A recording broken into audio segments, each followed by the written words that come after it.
C'est officiel, l'Eurovision 2026 aura lieu à Vienne, et Israël est maintenu dans la compétition. L'UER a tranché sans même voter, mais l'annonce a eu l'effet d'une déflagration. Dans l'heure, l'Espagne, les Pays-Bas, l'Irlande et la Slovénie claquent la porte.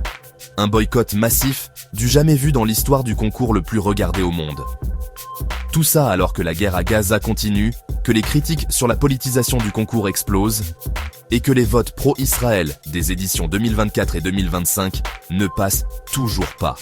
Pour les pays boycotteurs, la participation d'Israël n'est plus compatible avec un concours censé être neutre. La RTVE espagnole parle d'un événement récupéré politiquement. L'Irlande et les Pays-Bas affirment que tant que Gaza brûle, l'Eurovision ne peut pas se tenir comme si de rien n'était. Et les polémiques récentes n'ont rien arrangé. Eden Golan, propulsé dans le top 5 par des campagnes massives en ligne, Yuval Raphaël deuxième en 2025, malgré un rejet des jurys. Trop de soupçons d'ingérence, trop de votes coordonnés, trop de politique dans un concours censé parler musique. Pendant ce temps, Israël jubile. L'Allemagne applaudit. L'Autriche, hôte de 2026, regrette le boycott, mais soutient l'UER. L'Europe chante, mais chacun dans sa tonalité. Pour calmer la tempête, l'UER adopte de nouvelles règles. Limitation des votes, surveillance renforcée, réduction du nombre de SMS possibles.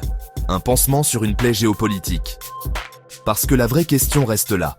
Comment organiser un concours apolitique quand l'Europe elle-même se divise au nom de Gaza ?